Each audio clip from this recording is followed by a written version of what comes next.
questions. Sister Mary Virginia will be done probably between 11:30 with her keynote, and we're going to open up the floor for questions afterwards for in-person. And then if you have any questions online, please use your Q&A and we'll have someone ask those questions for you.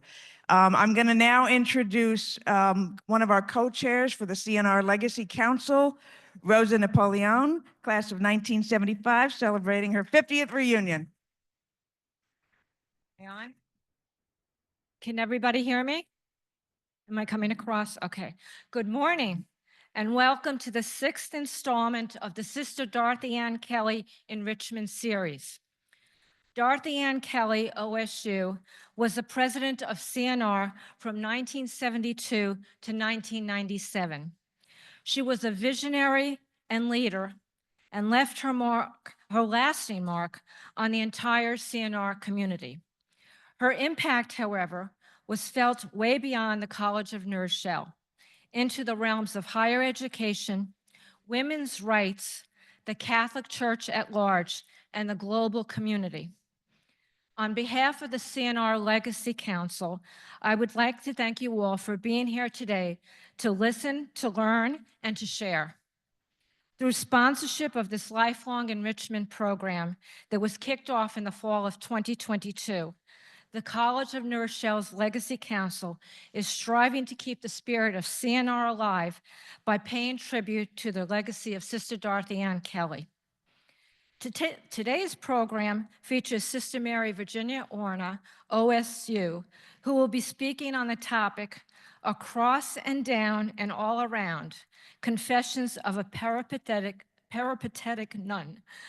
I will leave it to Sister to explain what this all means, but full disclosure, when she informed us of the title several months back, I had to look up the meaning of peripatetic. I invite you all to read Sister's bio that was circulated as part of this program, since I certainly cannot do her justice in this brief introduction. The breadth and depth of her many professional accomplishments notwithstanding, Sister Virginia has proven herself to be a true Renaissance person. Despite having achieved a milestone birthday last July, I won't tell, Sister absolutely cannot be held down. She stays active by walking 5 miles a day. In October 2022, she walked the Camino de Santiago de Compostela and wrote a diary of a journey that she has shared with others. She is multilingual and has contributed dozens of crossword puzzles to the New York Times and hundreds of others to various scientific publications. I can go on and on and on, as these factoids are just a sampling of Sister Virginia's amazing range of talents and interests beyond the world of chemistry.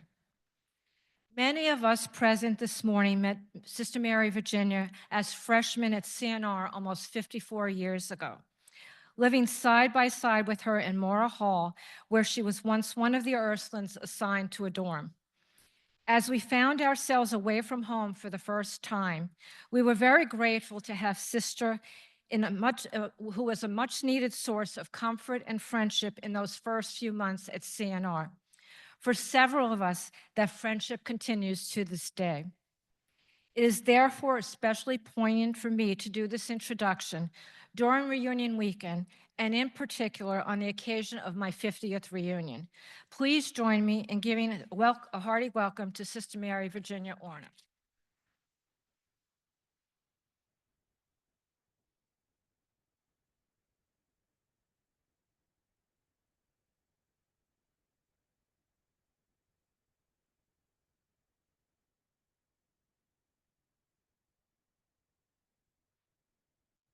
Can you hear me? Testing. Okay. Thank you so much, Rosa. I am so grateful to you and to your committee. Marlene Tutera, where are you? Thank you so much also. And Tara has been absolutely fantastic. And I just want to thank them beforehand, just in case I forget. You know, I'm a little senile. All right. So thank you all for inviting me. I am just so happy to be here. And I'd like to also say that the title of this talk actually has another title, which, as a matter of fact, I didn't use because I thought you might take it the wrong way. And that title is, "In everything you do, you gotta fall in love." You gotta fall in love. So keep that in mind because that is basically the title of this talk. Because as a matter of fact, everything I did and everybody I met, I fell in love. And when you fall in love, you just can't help but just keep on doing what you're doing. So anyway, so this talk is dedicated to all of you because I love all of you as well. And I love everything, every moment that has ever transpired in my life. So the backstory. Formative years are very important. And two very formative events happened in my life before I even get to the slides. Number one, someone once asked me, how come you're a chemist? How come you studied chemistry? And I said, well, it's because of my brother. And this person said, oh, was your brother a chemist? I said, oh no. He was 2 years younger than me. But when I was 10 and he was 8, he got a chemistry set for Christmas. And within moments, there was a hostile takeover. But I always say the lesson, tell the lesson, that if it hadn't been for my brother, no chemistry set would have entered our household. And that is a lesson that everybody has to learn, that girls and women are equally able to study science and willing to study science and just about anything else that they put their minds to. And we have to keep repeating that message, unfortunately. All right. And I know that all of you and many of you that I've spoken with have been doing that all your lives. So thank you. Number two, my father loved gadgets. And one day he came home, actually the delivery person came and delivered a gadget to our home. My mother was not happy because he was always spending more than we could afford on gadgets. And this happened to be, do any of you remember long playing records? Yeah, I'm sure you do. And this gadget was actually a long playing record machine that played these platters that went 33 1/3 RPMs, right? But it was different because you also got blank records that you could put on this turntable. There was a special needle that you set on this blank record, and there was a microphone, and you could actually record your own voice. This was brand new technology in the 40s, right? And we tired of it in about a day, us kids. However, what came with that gadget, bundled with this gadget, was a group of LP records. And among them were Italian opera arias. My sister and I started playing these records, Italian opera records, and we ended up memorizing them. We ended up singing the arias to one another when we were doing the dishes. We didn't know what we were singing. We didn't know a word of Italian except what we heard. We didn't know the meanings or anything else, but we just fell in love with the music. That's how I fell in love with Italian opera. And if I didn't fall in love with Italian opera, I wouldn't be standing here right now. And this is the story of how it all happened, okay? But remember, Italian opera was the key. So we'll move on then. And I hope this works now. Washington was very good about helping me with this. And so, how come it's not working? Okay, thank you. Thank you, Washington. So as I always did in my classes, I always outlined what we were going to talk about before I talked about it. And so here's the outline, and I'm going to be pretty good about keeping to it. The word that is hidden there, basically, I don't even remember. I think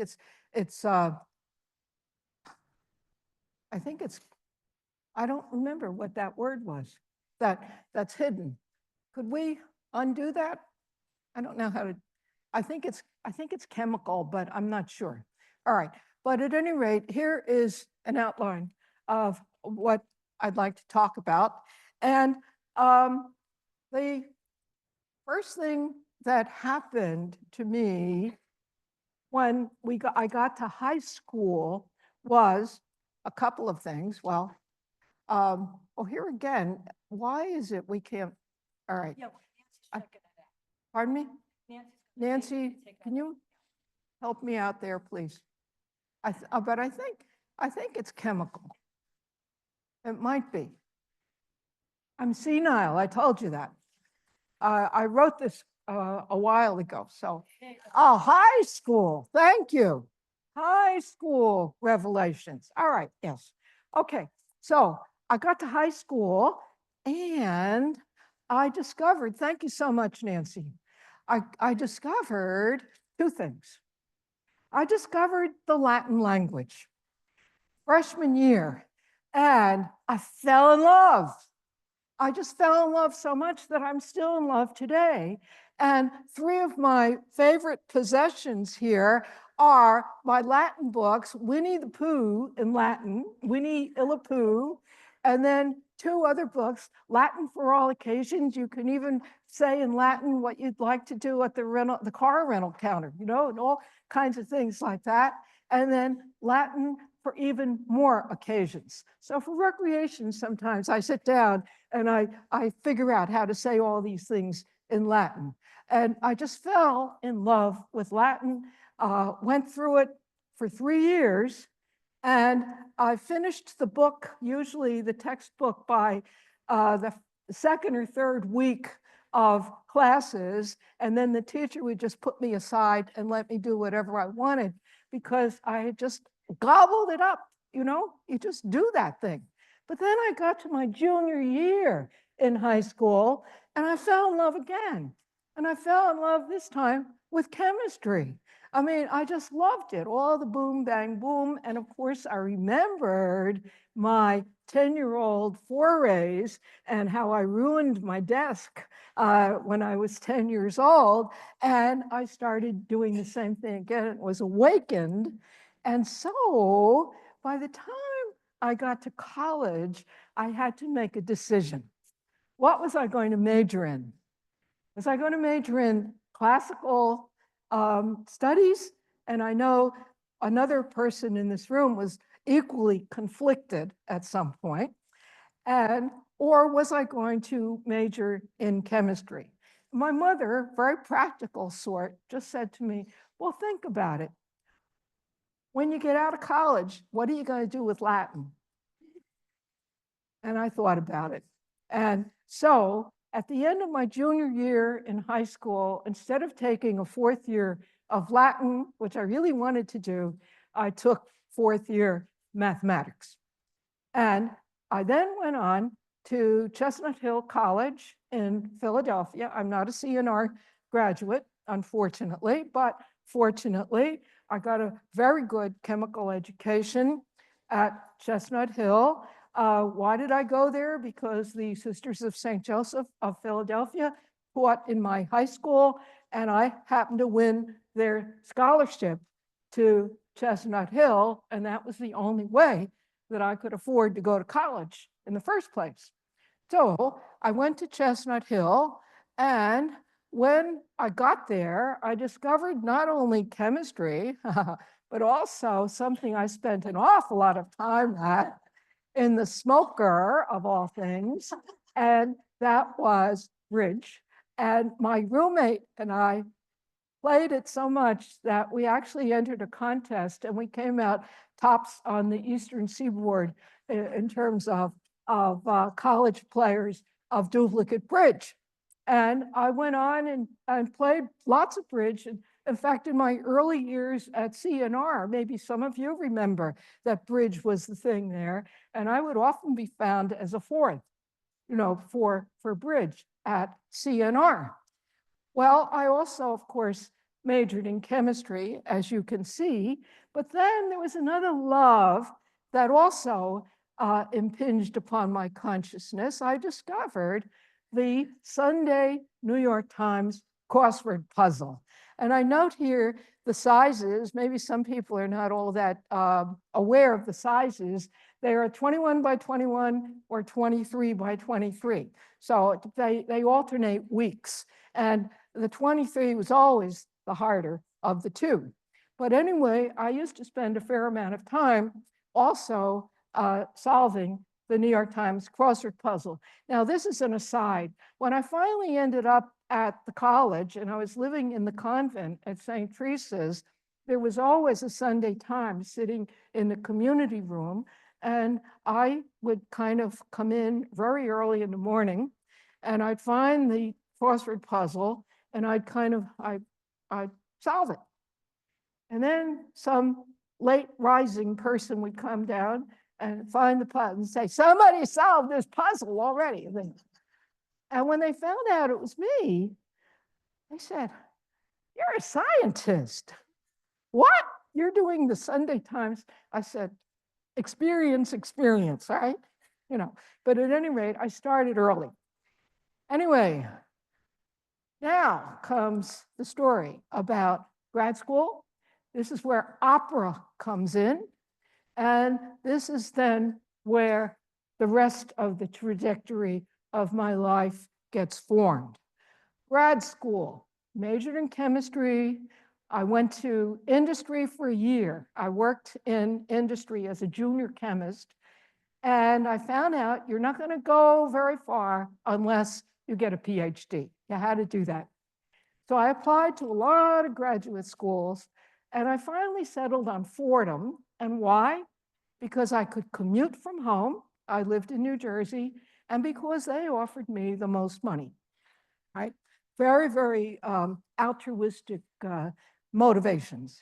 So anyway, I started off at Fordham, and you can see the campus of Fordham right there on the left. And I discovered that all you had to do was walk out the gate onto Fordham Road and walk a block down to the New York City subway. And you could get on the subway and go down to 34th Street to the Metropolitan Opera. That's the old Met on 34th Street. And I discovered that you could buy a ticket there for $1.50 for standing room. And so I stabilized myself at Fordham for a couple of years doing all the coursework. And then once I was finished more or less with the coursework, I was able to adjust my own schedule, all right? And so I adjusted my schedule. So I had no morning commitments whatsoever. Everything else would be in the afternoon. And then I could get on the subway, go down to the opera, get home at 2 in the morning, and sleep till about 11, and then go into school. All right, so I had this little pattern going on for quite some time, very, very happy about it and so forth. And then the Lord stepped in. And this was something that was very unpleasant as far as I was concerned. What happened was, of course, I'm carrying on with my little schedule here. And one day into the lab walks the chair of the chemistry department, Dr. O'Connor. And he says to me, Mary Virginia, he says, I got a favor to ask of you. I said, what? He said, well, there's this high school over there about 5 minutes away, Mount St. Ursula Academy. And he said, the nun over there is sick. That she has to have an operation. She's got to be out for about 6 months. And we need a chemistry teacher. They need a chemistry teacher to come over just for 6 months. And you're the only one whose schedule fits because you have no morning classes. So I said, I said, no. I said, I have absolutely no intention of ever teaching. I would never be good at it. My mother told me that all my life. And I simply, no. He said, please, just go on over and do the interview. Just that's all I ask. It's good public relations. Just do the interview. I said, oh, okay. So I go over, and for the very first time, I hadn't even ever heard of the Ursulines, didn't know they existed. And for my very first time, I go to this interview, and I meet Mother Ursula Cockerell, who was the principal. And the first question out of her mouth was, what salary do you want? Oh, I said, I've been had. All right. It was a trap. All right. He probably told her I was coming over to take the job, which I wasn't. I was just going for the interview. So I thought fast. I usually try to do that. And I've named a very high price. You will find out that this also changed the course of my life a little bit later on in another instance. I named a fairly high price. And she just said, okay. I couldn't believe it. I just couldn't believe it. But they were desperate. So I started my career in teaching at the Academy of Mount St. Ursula.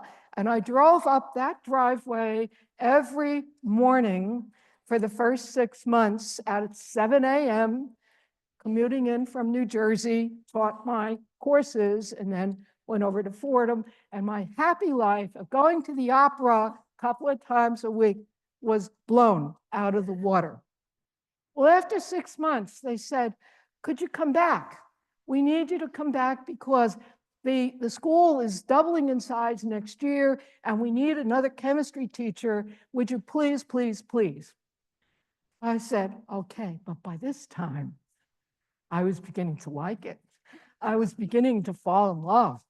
And so, as a matter of fact, I said, okay, I took the job, taught for another 4 years there while I was finishing up my dissertation. And by that time, I was totally hooked. I had fallen in love not only with teaching, but with the nuns and also with God. And there was nothing else I could do. I headed off to Beacon, to the novitiate, and that was my postdoc career. I did my postdoc in the novitiate at Beacon, New York. And after that, the Ursulines are very kind to me. They said to me, you know, you don't have any religion. They said, you've got to have some religion. So they sent me. They didn't send me into the classroom right away. They sent me to Catholic University of America, and I got another degree, another master's degree in theology. And that was the best couple of years of my life. I loved studying theology. I fell in love again. And I wrote my dissertation on papal infallibility, and I could tell you a few things about that. But I won't because I don't want to get in trouble. All right. But at any rate, that was how my career with the Ursulines began. And then, of course, I ended up teaching at the college after that for 40 years. And one could say, that's it. Then I retired, and that's it. Well, it's not. All right. All right. So what we have to do is keep in mind that I also got involved not only with CNR, but also with the ACS, the American Chemical Society. And I had been a member before I entered the Ursulines. I asked the novice mistress if I could continue my membership, and of course she said no. So I had to drop it. But then I picked it up again and got very involved with the American Chemical Society, because I wanted my students to fall in love with chemistry. And that's one good way of doing it, is by joining a professional society. And I'm sure that many of you know that in terms of your own professions, that it's almost a lifesaver in a sense when you get a little bit down and maybe sometimes out, but the ACS was a wonderful organization to become part of it, and it played a very big part in what followed. All right, well, things went on until about 1978. So I'm teaching for about 12 years now. And during that time, some of you passed through my hands at the college, right? And we're out there doing other things. But in 1978, while I was on sabbatical leave, as a matter of fact, my mother had a debilitating stroke, and she lingered for 5 months. And I was at her bedside a good deal of that time. And you know, after a while, you can pray and pray and pray, but then sometimes you need a little distraction. So I would go down to the coffee shop in the hospital, and one day I picked up a crossword puzzle magazine. I said, oh, I remembered solving New York Times, Sunday Times crossword puzzles. So I started solving again. You know what? Solving is it didn't cut it. You know, it was too easy. And especially these particular puzzles in the magazines. So I said to myself, you know, I can probably do one of these. I can probably put a puzzle together. So I thought about it, and I just took a grid right out of the magazine, and I started doing that. And then, of course, as always, whenever I want to do something enterprising, I go right to the top. So what I did first of all was did a trial run with respect to the crossword puzzles. And my first crossword puzzle went into the Gannett chain, the Standard Star, which was a local newspaper. And they actually even published my picture. I had black hair once upon a time, and a little bit more of it as well. And I did a large puzzle for the Gannett chain, did a few more. But then I said, I think I'm going to send a puzzle into the editor of the puzzles for the New York Times, Dr. Eugene T. Maleska. That may be a familiar name to some of you. Well, anyway, I sent my first puzzle in, and of course it was rejected. I expected it to be rejected, and I got 7 more rejections, many more than my trying to publish a scientific article in a scientific journal. But every time I got rejected, Maleska wrote a critique to tell me what I had done wrong. And that, of course, was always the thing that you do as a good teacher as well. It may not be pleasant, but it's so important in terms of the learning experience. And so, finally, on the 1st of March in 1979, I had my first puzzle published in the New York Times. Now, unfortunately, it was a daily. You see, it's a little one, 15 by 15, and you don't get a byline. And being the egotist that I am, I said, I want a byline. So I worked and worked, and finally, Maleska allowed me to have a Sunday puzzle on the 16th of September, 1979. And the puzzle's name was Possessives, What's Whose? And here are the theme entries, nothing else. But you can see that these are all possessives, all right? And you see how you have to organize them. And in order to do so, you don't have just 7 or 8 or theme entries like that. You have to have about 30 of them, because eventually you have to cross them with one another and fit them in the puzzle. And not only that, remember there's a symmetry from the top left to the bottom right, and you have to obey that symmetry. So if you have something that's 13 letters in the top left, you have to have an equal 13-letter entry in the bottom right. It is not as easy as it looks, right? So anyway, I fit these in, and then eventually what you have to do, of course, is fill in the rest. And of course, what you have to do is to look, and this may not show very well, but if you take a look at 25 down, there's 3 crossings to that particular entry. And there are not going to be too many words with that fill the bill there. And the same thing is true with 88 down, if you take a look.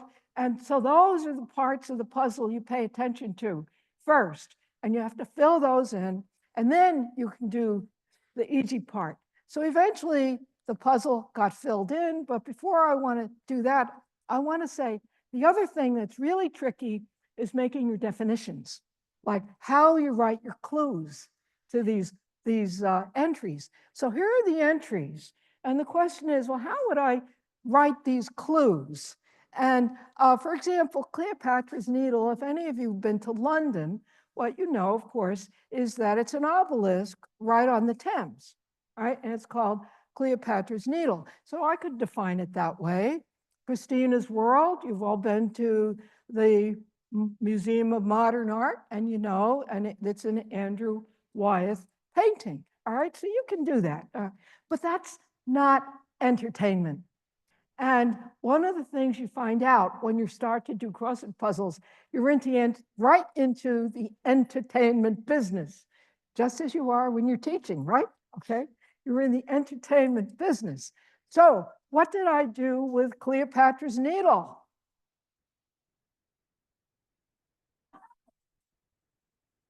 All right, now look at that clue. It's got several different allusions in there that you have got to know. All right, it's an intellectual problem as well. What's next? Now, this is a dated one, but back when this puzzle was published in the 70s, Christina Onassis was very much in the news. All right, so Greek shipping domain, Christina's World. It was a no-brainer. All right, what's next? All right. You see, all double entendres throughout. You all know Seward was the Secretary of State. He was the head cabinet member, all right? And of course, everybody called it Seward's icebox. So it's an appliance, all right? So, you know, you just have to kind of, well, this takes a long time. Yeah, think these things through. Hobson's choice may not be an immediate one. You all know Hobson's choice, right? You have no choice at all. So, all right, so some guy's in the witness stand in a trial, and the lawyer says, answer me yes or no. Are you still beating your wife? That's Hobson's choice, right? If you say yes, you're in trouble. If you say no, you're in trouble, right? Okay, so Hobson, however, was a Red Sox infielder at that time, all right? So that was the reason for that. Now, the next one I think you'll like.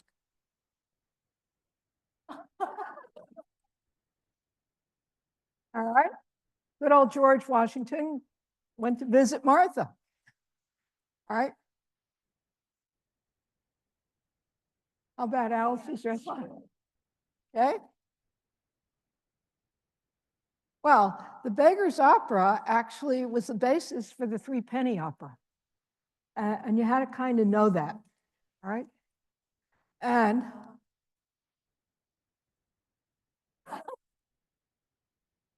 all right, so you see what you have to do. You want some more of this? You like it? All right, so the next puzzle, well, oh, I'm gonna fill this in first. All right, here we are, the blank puzzle practically, and eventually it got filled in. And then what you have to do is you have to write practically a document, like it's almost a research document that you send into the editor, because what you do is you write the number, then you write the definition, the clue, then you put the entry, what it is, and then they aren't here, but every single one of those clues then has to be documented. You have to say where you found it. You have to say whether it was in Webster's Second International Unabridged or the Oxford English Dictionary or any other source that you have, but you had to document every single one of these because it made life much easier for the editor. All right, he wasn't getting back to you a lot because of it. So it was a real scholarly job to do these puzzles. So here's the rest of it, a lot of stuff. All right, so here's another puzzle. Only this time I'm giving you the clues and you have to fill in the blanks in the puzzle. And the theme, what in the world? It's geographical, right? All right, so Hamilton baby's diaper. All right, well, you think this is geographical.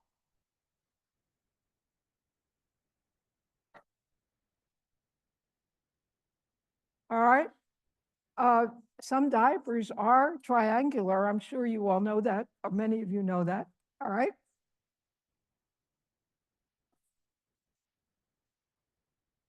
Belfast beautician. All right. You getting tired of this? All right. All right. Louisville Lid, Kentucky Derby, Brabant Babes. Well, Brabant is in Belgium, right? Okay. So Brussels sprouts. This is a little dated, but that's okay in Schubert's time. Shillings were there, you know, euros are now the currency in Austria, but in Schubert's time, there were shillings, so it was his bread. Siamese cat.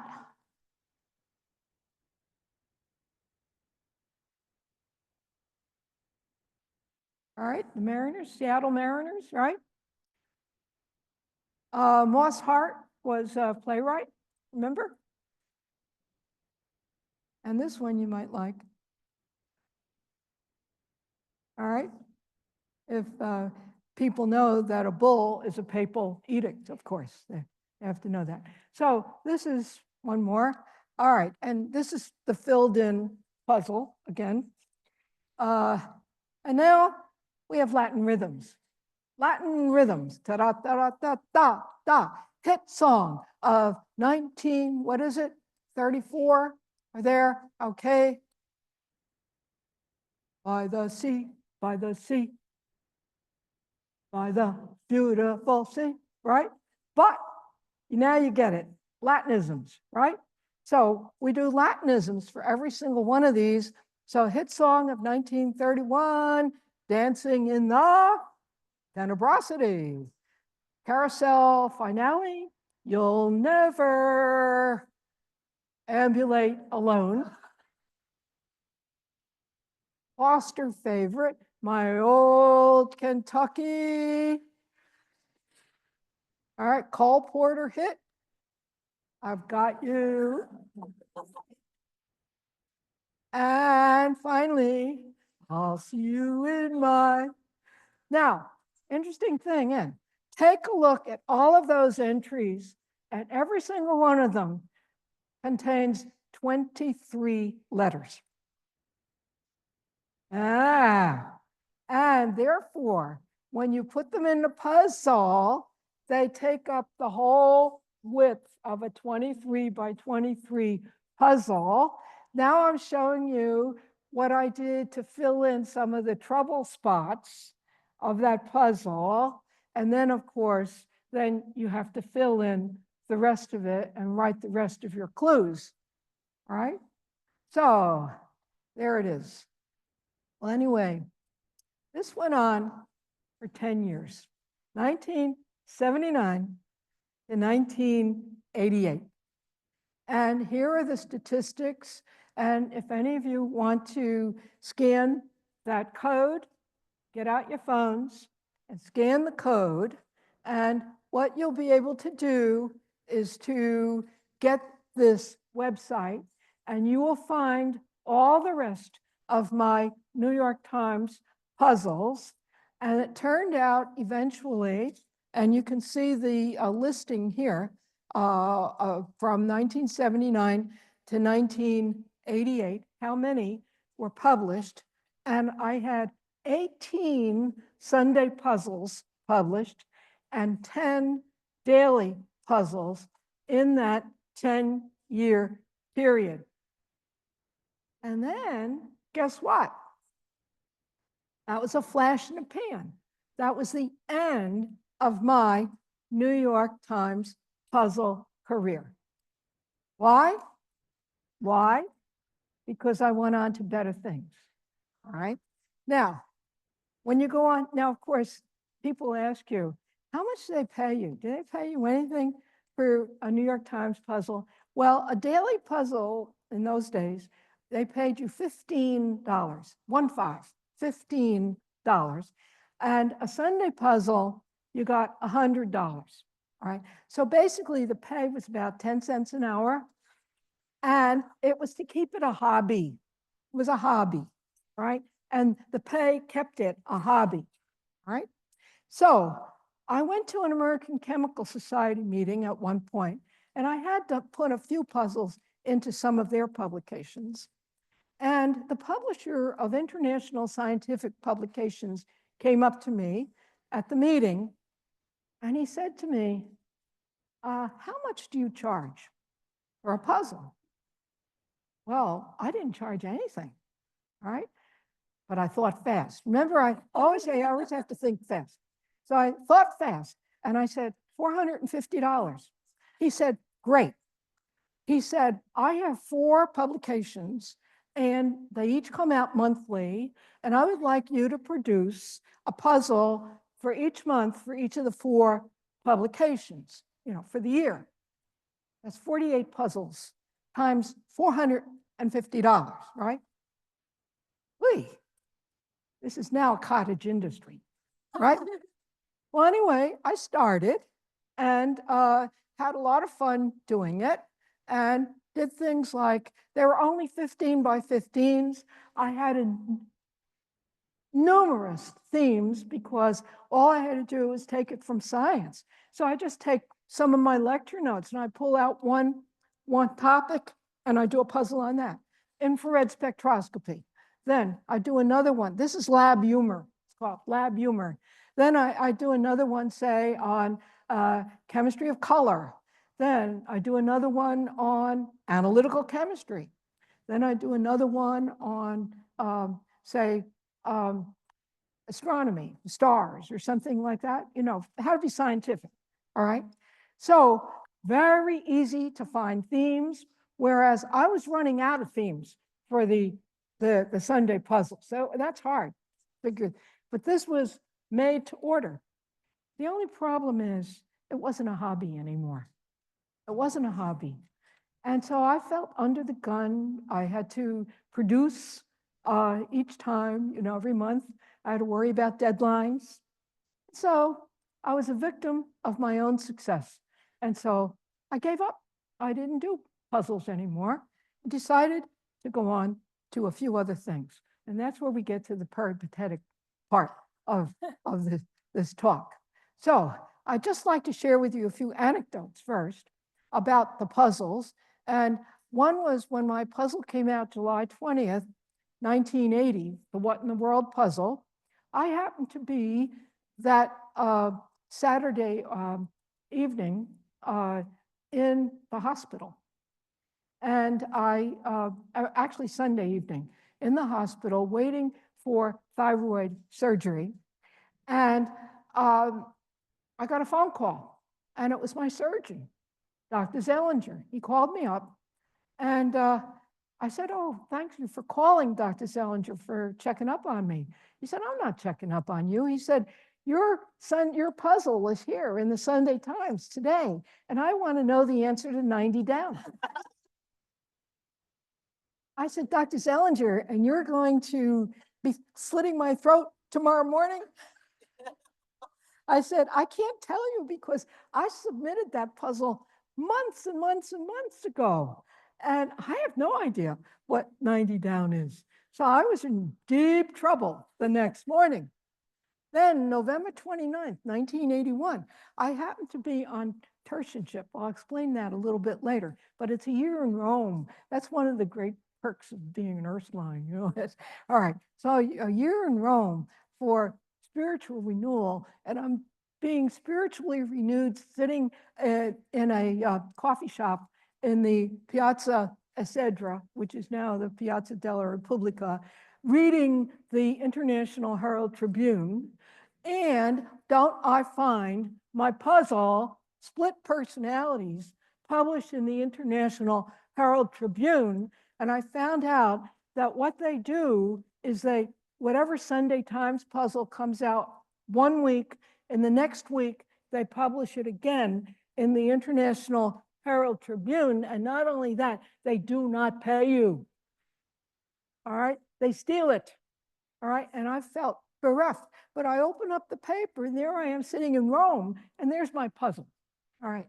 Well, finally, on August the 8th, 1982, I happened to be in Stillwater, Oklahoma, at Oklahoma State University, and I knew my puzzle was coming out, but I wanted to take a look. So some of my friends there said, oh, why don't we go over to the library? They'll have the New York Times over there at the university library. Great. So we all go trooping over there. We ask for the paper. We get the Times. Oh, yes, we have the Times. We go through it several times. And then I went back to the desk and I said, but the magazine, it's missing. And they said, oh, that thing, that's just a bunch of ads. We throw that out. Not my first, but one of my most memorable examples of a clash of cultures. Well, anyway, let's move on because I think we need to take a look at a few other things here.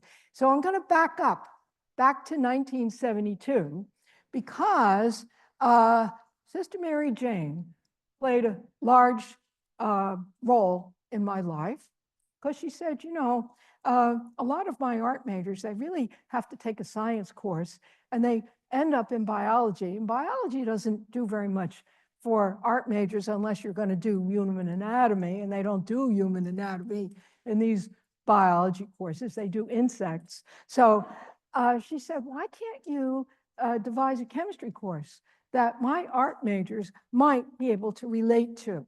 And so I said, oh, okay, we'll try it. And so after a couple of years of study, taking a sabbatical, going to NYU, to the Department of Fine Arts down there, the Institute of Fine Arts, and their conservation center there, I finally decided that form and color were the two most important connects. You know, form is a structural thing because every molecule has a structure, and that is then mimicked in the actual final form. So sculpture is very important for that. And then color, of course, it's a no-brainer because every artist uses color of some form or another to paint or whatever. So I developed a course that grandiose title, Molecular Basis of Form and Color. All right, I finally just finally dropped the form. You couldn't do it all in one semester. And I finally started teaching chemistry and color. All right, simple stuff. But at any rate, this went into the Journal of Chemical Education, which is an international journal. And the next thing you know, I'm overwhelmed with people wanting reprints of that article. This is really good stuff, good stuff. So, you know, you had to buy the reprints in those days. They were paper copy, you had to buy them, they were costly. And then most of the requests were international. And I had to send stuff by international postage. I was going bankrupt. But at any rate, I said, my God, we're onto something here, you know, because it was new stuff. No one had done this before, in a sense. And I didn't know that. You know, I was just doing what Mary Jane asked me to do. You see, so she was prescient. And that's another thing. I only do what people ask me to do. All right. I don't have the original ideas. She had the original idea. So anyway, I did that. And things moved on from there. I eventually had a write a book because no one had written a book on this. And I cooperated with Madeline Goodstein, who wanted to teach the same course up at Central Connecticut State, up in New Britain. And eventually we published, this went into 3 editions, Chemistry and Artist Colors. And this is a partial list of the schools and institutes that adopted it. And it's still being adopted right to this very day. So that was one of the things that came out of this adventure.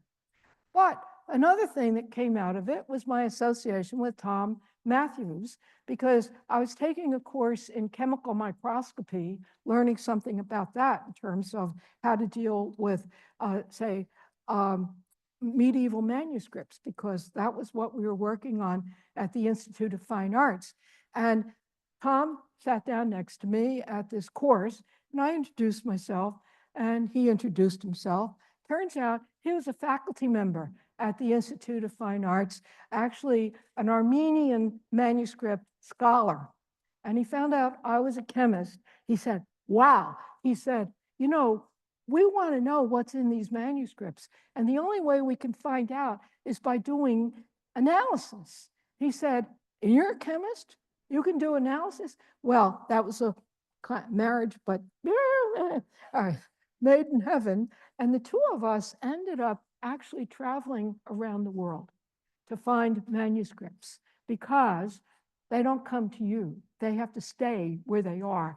Our first foray was in UCLA, and we did a manuscript there. And then eventually we went to Paris and Venice and Jerusalem. And this is peripatetic now, all for the sake of getting samples from medieval manuscripts and then analyzing them when I got home. And we actually ended up publishing the very first palette actually analyzed of a medieval manuscript. So another first.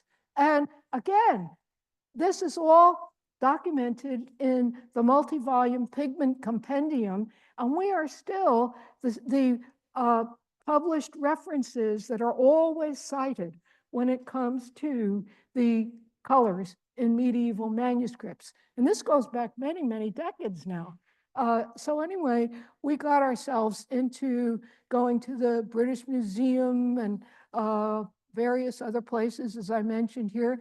We found a couple of forgeries, by the way, and that made headlines in the Chicago Sun-Times, for one thing.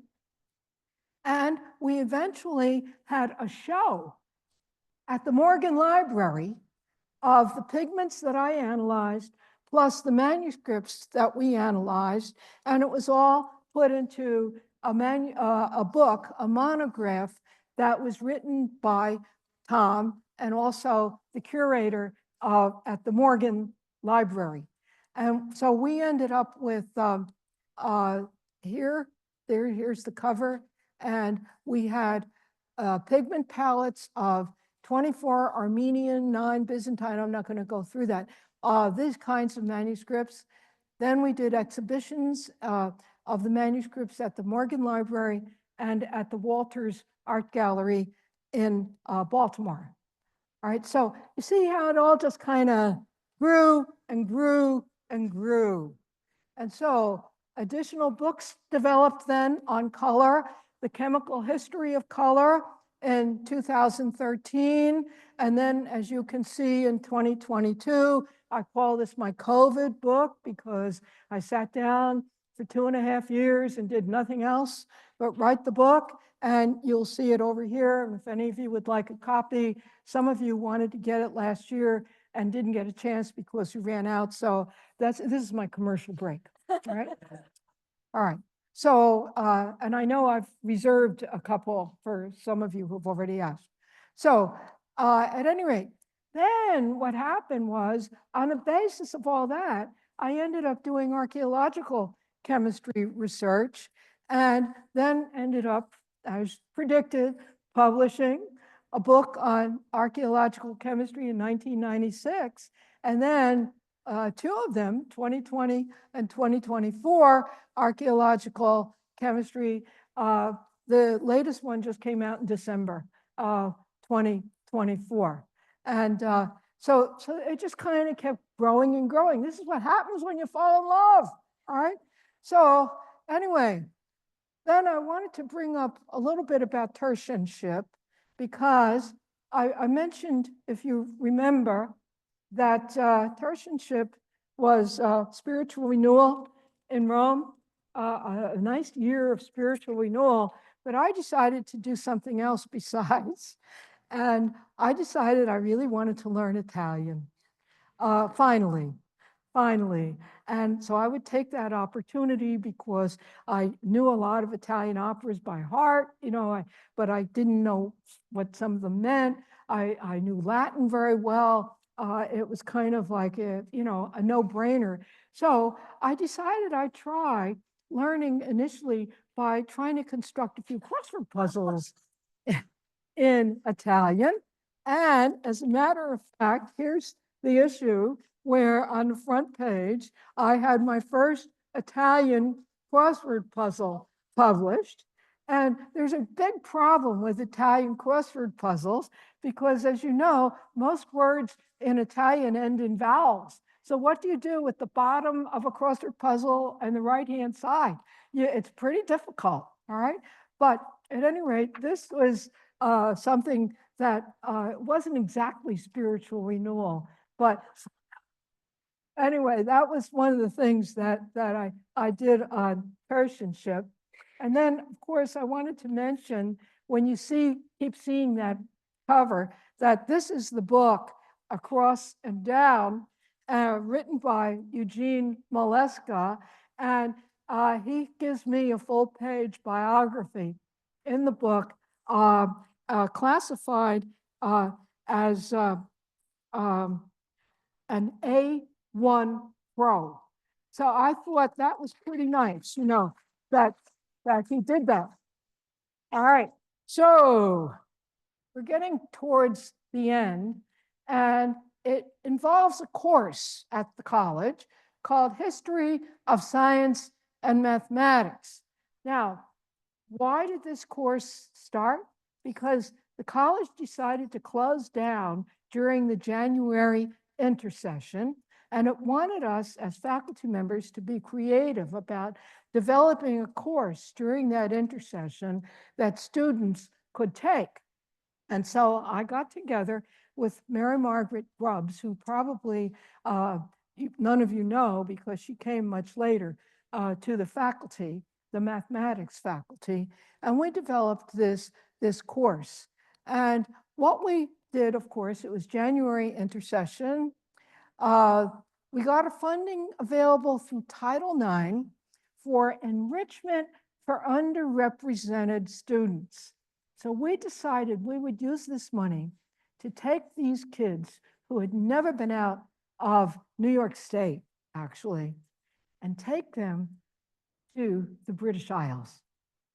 And the idea was that we would find the places where science was done, where actually, like Robert Boyle worked, where logarithms were developed and you could see the original logs, not tables, but actually wooden sticks.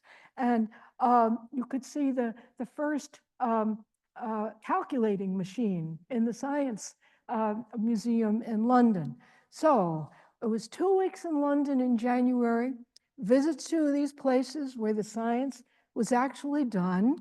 And we had weekly seminars for the rest of the semester. They had to keep a notebook, daily log, had a seminar, write a major paper, all right? And they got 3 credits towards their science requirement. Couldn't do it alone. My good contact was John Stock at the University of Connecticut, who had all the connections. And of course, this is all before internet or anything, so it's snail mail all the way, back and forth. You had to wait 2 weeks each time, with the letters going back and forth. We developed the syllabus. The course ran every other year for 10 years with an average of about 15 students. Then something happened. Funding got dropped. We didn't have any more funding. But in the meantime, there were a lot of adults hearing about this course and wanting to come along. So by the time we finished, and this was like right around the year 1999, all right?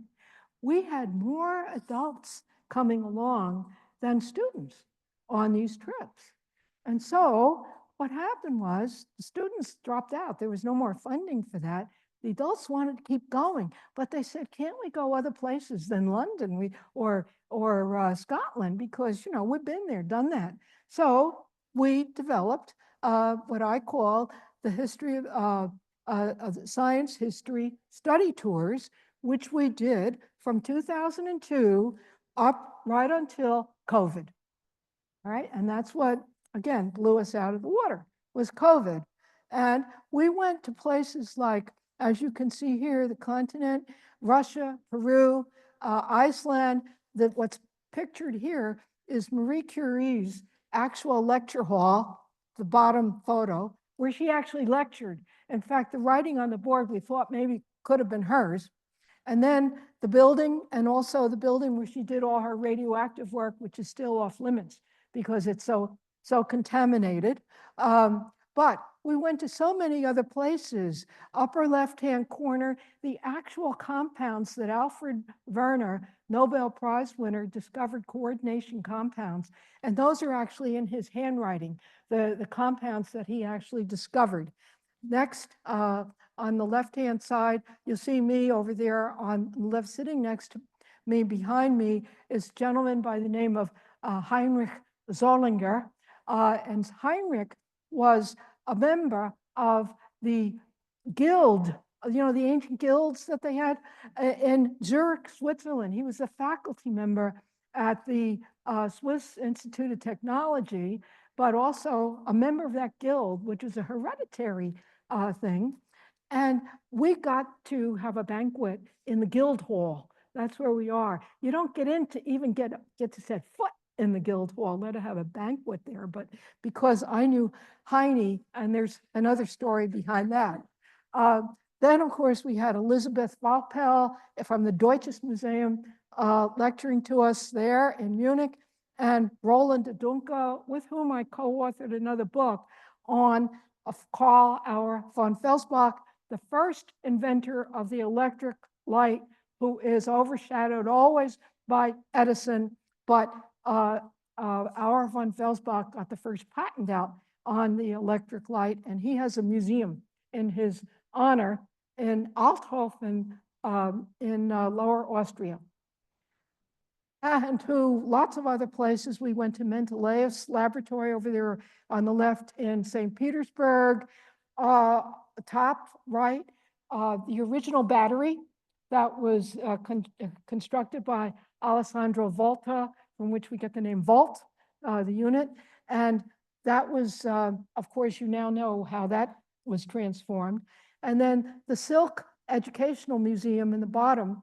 In Italy, the whole of northern Italy was planted in mulberry trees. And on those mulberry trees were the silkworms, from which they built an enormous industry. And of course, this was a lab where everything had to be vetted and checked for. And we were able to go there and have a visit to see how they did silk. So there are all kinds of other things. We went to Peru, and this is, by the way, I worked with mummy bundles when I was in Peru on another sabbatical, and that paid off later. Here we have some women dyeing with cochineal dye, which is insects, and there are thousands of them in that little pile there in the lower right.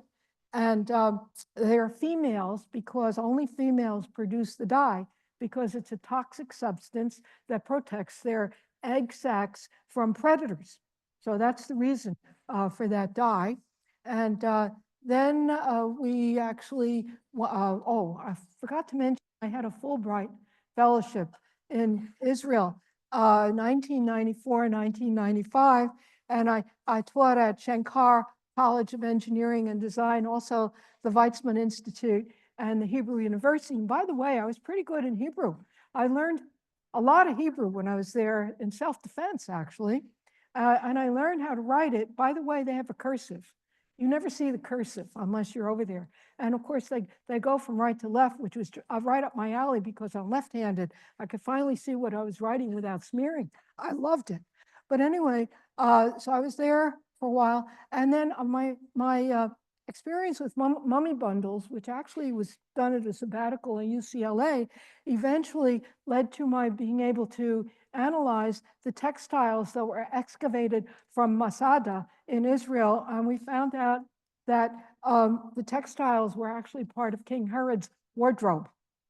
So it was kind of lots of adventures. And I was invited to give a lot of lectures in a lot of places, both at home and abroad. As you can see, this is just a partial list. And then I did some international workshops at various places as well. And then a lot of meetings abroad. And as a matter of fact, I have one coming up in October in Arezzo in Italy, and I'm writing the paper now. I have to give the paper in Italian and then, of course, write the paper in Italian for the Italian Chemical Society. And then, of course, have done other international meetings as well. And then I ended up teaching abroad for fairly lengthy periods of time, but not chemistry. It was English, because by that time I had retired, and I had met some of the sisters at a general chapter in Rome. They said, wouldn't you consider coming to teach our sisters in Slovakia, Poland, etc.? We are so looking for somebody who's a native speaker and who can teach them the slang. I said, oh boy. I said, but we'll keep it clean anyway. So anyway, I ended up teaching in all of these places and have lots of friends. I keep up with them daily, as a matter of fact, and also ended up at the Slovak Technical University for a while. And by the way, TESOL means teaching English for speakers of another language. Why? Because these sisters that I was teaching, English was probably their fifth, maybe their sixth language. If you live in Slovakia and every country that surrounds you speaks a different language, you have to learn them all. And so English was the last one that they ended up with. I mean, it was just incredible. Very humbling, very humbling. So, and then I also worked with students and teachers, not just forgetting chemistry, of course. I did some work with directors of major museums. In fact, we were able to bring our students one time into the director's office of the British Museum. The director of the British Museum met us at the door, brought us into his offices, which were as big as this room, served us high tea, and then brought the students on a behind the scenes tour of the labs in the British Museum. So, I mean, we had it all, and it was just marvelous. And then I had invitations to publish in a number of international journals, monographs, and so forth. And then 2019, just before COVID, I was asked to give a tour to a group of students from the Israel Center for Excellence from Jerusalem. And of course, my Hebrew came in handy, although I had forgotten an awful lot of it. And they were much better in English than I was in Hebrew. But we did a whole tour of London and environs. And here they are, yours truly over there on the right. And then a few books, of course, came about from all of this. I mentioned Karl Auer von Welsbach before. I co-published The Lost Elements with Marco Fontani and Maria Grazia Costa from the University of Florence. When the reviewer wrote the review of this book, which Oxford University Press book, the review was, oh, 3 Italian authors writing a book in absolutely perfect English. We laughed and laughed. It was just so funny. I don't have a drop of Italian blood in me, but of course, Marco and Maria Grazia made up for it. And then of course, with the study tours, we had to write a book on that, science history, a traveler's guide, and then I did a 50-year history of chemical education, and also chemistry's role in food production and sustainability. And the cover on that is part of the Culinary Institute's wall, if you've ever been up there at the Culinary Institute. And I fell in love with that. I fell in love with everything, as a matter of fact, absolutely everything. And what are all the lessons learned? Networking, collaboration, cultural immersion, contact with the students, personal, language, involvement. I've been a tour speaker at every part of the United States, including twice in Hawaii. They pay the way, by the way. All right. And so, as I can say, chemistry is fun. Thank you very much.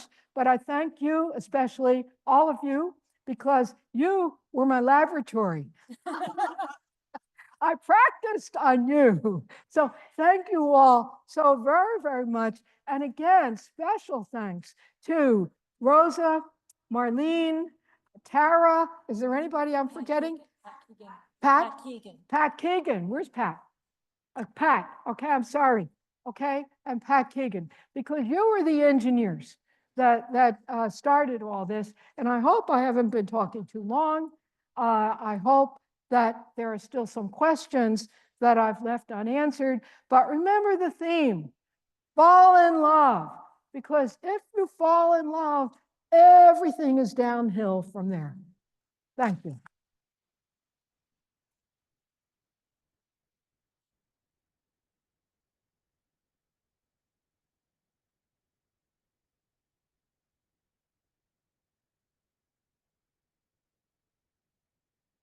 Don't forget commercial break. $40, cash or check. And I'll leave an autograph. Okay, good. Where's my pen? I have a pen. I have a pen. Does anyone have any questions for Sister Mary Virginia? Yes, questions. Questions. Yes, please, Marlene. Wait a minute, we have to hear you. Size of a beach ball. Pardon me? How do you have so much information Oh, contained in your head? And what's your process to keep it going? I forget.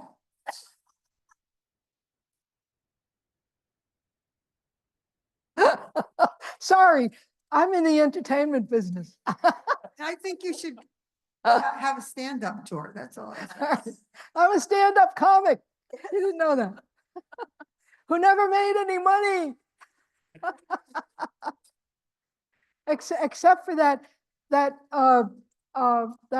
stint of those crossword puzzles. But of course, I never saw any of that either, as you know.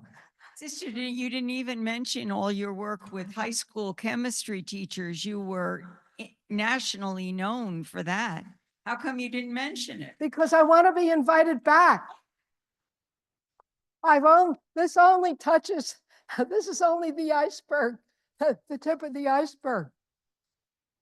I would like to give testimony to the Eileen, trips. I'm sorry?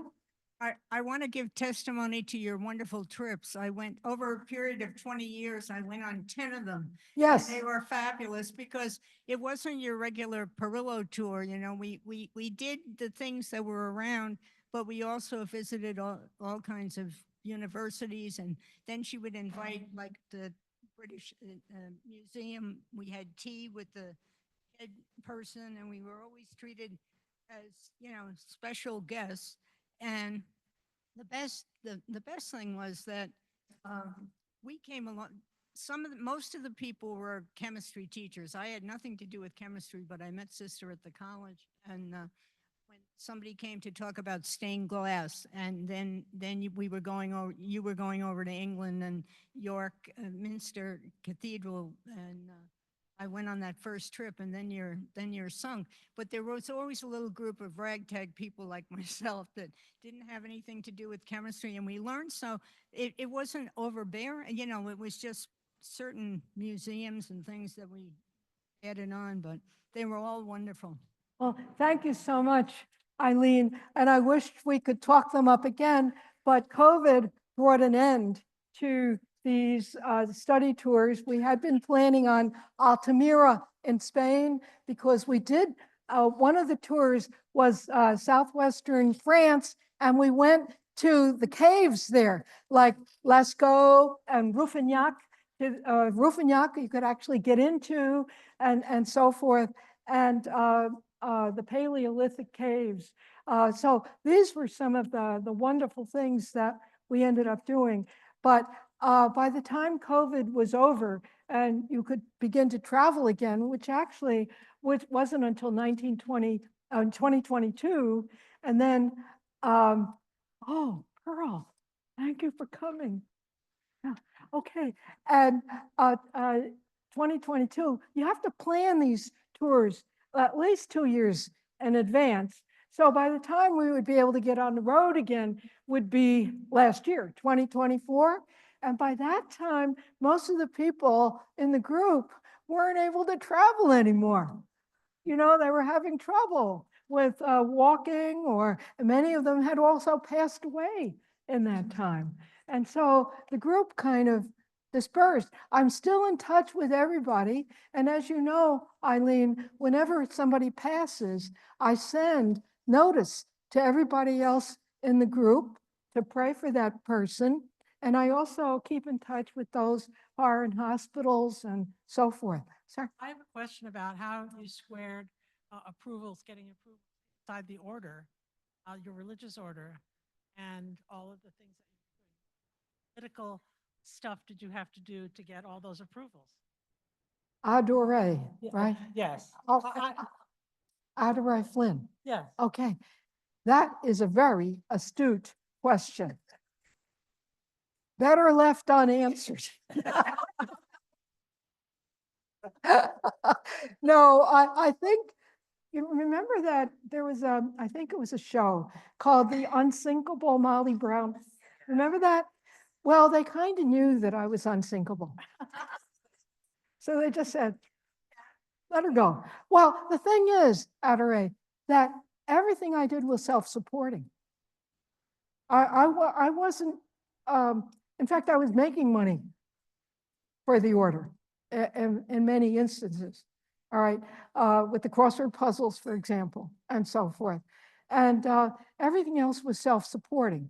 Like, as Eileen knows, the study tours were a bargain. You know, you really didn't have to pay very much for them because there was no commission. I didn't take anything, I mean, out of that at all.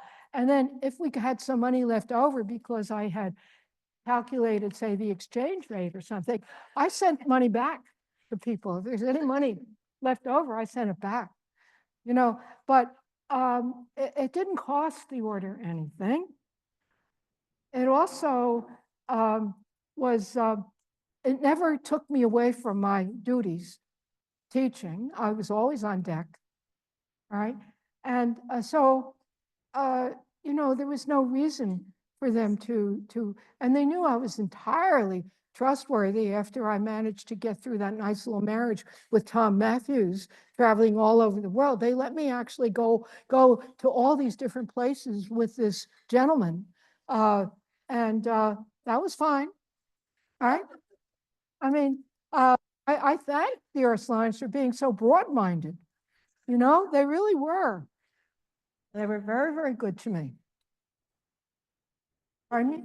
Do you was home base or do you just go from place? to Well, place? I used the college as my home base. You know, I was there for 40 years, slogging away. I mean, there 40 years of slogging away, teaching. Pardon me? Where do you live now? Oh, well, when the convent had to be closed because it was not sustainable anymore, with employees and heating a big building and all of that stuff. And so I moved to Wartburg, which is a Lutheran facility close by, only a few miles. And there are a number of other Ursulines there as well. And I could have the same doctors. You know, it was very, very convenient because it wasn't very far away from the college. And still, most people I know are still in that vicinity, and it works very well. I'm very happy there. And also, I mentioned to a few of you that my grandfather was Lutheran, and now I'm in a Lutheran facility. And so the wheel has come full circle. I could have been raised Lutheran, you know, if my grandmother hadn't insisted, you know, I could have been raised Lutheran and I wouldn't be here. I have a remark to make, Mary Virginia. Mary Virginia is the new Pearl Mesta of Wartburg. When she goes walking, which is very frequent, anybody she meets, she invites to come for dinner. And she's learned to cook and is an amazing chef. So we don't know what the future holds, but the present is a great blessing to Wartburg. So again, I have a couple of people online. oh, good. Wanted Sister Terry to introduce herself to people who don't know. Thank you, I'm Sister Terry. From the art department. I was in the art department at CNR Right. for a number of years. I also live at Wartburg and am a beneficiary of Mary Virginia's new role as Pearl Mesta. Well, actually, we live in a row of cottages, and I'm on one end, Terry's on the other end, and in between us is Jim McGee and Nancy, and so we call it Faculty Row. We have a couple of people online that Yes, just had some thank you, comments, Tara. and I just wanted to read them. So we Yes. have one from Sister Margaret Johnson. It's not a question. She just wanted to say what a joy it was to hear your story, Mary V. Thank you for being such a gift to so many lives, including mine. Loads of love, Sister Margaret Johnson in Moscow, Idaho. Yes, thank you, Margaret. And And then our travels, I remember our travels. We went to Sequoia National Park together many years ago. Do you remember that, Margaret? you remember that, Margaret? We went to Sequoia National Park. And then we also have one other one, Dr. Orna, Dr. Scanlon Tidd here. I fell in love with chemistry at CNR with you in analytic chemistry. You opened a whole new world to me with ACS introduction and oh so much more. I became a military physician and had a wonderful career and even taught chemistry at a private school after I retired. At one point, you gave Kurt and me the most wonderful narration of places in Rome. I am now researching and presenting in speech and language. Next week, I'll present in Greece. Do you want to come guide us? Eileen, thank you so much. Good to hear from you. And I'll wait for a visit, either online or in person, and we can take up again where we left off in Rome. Thank you. Do we have any other questions? Marlene. Can you just reflect? Can you just reflect? Because I've just been brought to tears so many times on your years at the College of New Rochelle and the significance of being with all of us as students and friends, because we're all here together. Exactly. You've been fabulous, but that's the underlying pin that brought us all here. So Right. I wish you could just do that. Okay, thank you. Thank you, Marlene. Yes, you've all heard of Julian of Norwich, a mystic. Julian of Norwich lived in, of course, Norwich, beside the church of St. Julian. And that's the only reason that's why her name is Julian, because we only know her, she's anonymous from the church. And She wrote the very first book in English that was ever written by a woman. And she lived in what they called an anchor hold. That is a place where you never went anywhere. You stayed right there in order to be able to be present to as many people who came to you. I feel like Julian of Norwich. I didn't exactly live in an anchor hold, but CNR was my anchor hold because that is where I grew spiritually. That is where I made many of my most formative and fundamental contacts. And that is where, and you know, where is a metaphorical idea. It's not geographical, all right? And that is where my psyche still resides, as does a lot of your psyches as well, in that metaphorical place we would call CNR, which exists. It continues to exist because it exists in each one of us. And we learn so much there. And when I think of the alma mater, you know, we stand to salute you, O College of New Rochelle. Classes, whatever, I have to sing it to be able to, you know, that we know so well. And that is really what grounds me to this day, is my years at the College of New Rochelle. And of course, I was there for a lot longer than you were, 10 times longer, because I was there for 40 years. And then after I retired, and I retired, by the way, in 2006. It's a long time ago, almost 20 years, right? And I was 72 at the time that I retired. Why? Because I couldn't hear that well. And when I was teaching, the students would ask me questions, and I couldn't understand their questions. And I said, this is not fair. This is not fair to the students. So that, but I love teaching, and so I just kept on doing a lot of other things, all right? And as you can see, all those books that you saw up there, they were all the product of after I retired, because who had the time to write all those books while I was teaching full-time? No time, right? But then the fruit of it just kind of came surging up, and mostly all of those books were written after I retired. And I'm still writing, all right? I've taken to writing book reviews now. And that's a wonderful thing, because you get to read books, yeah, then you talk about them, okay? And it's just so nice to see so many of you. I mean, I'm just so thrilled. Thank you.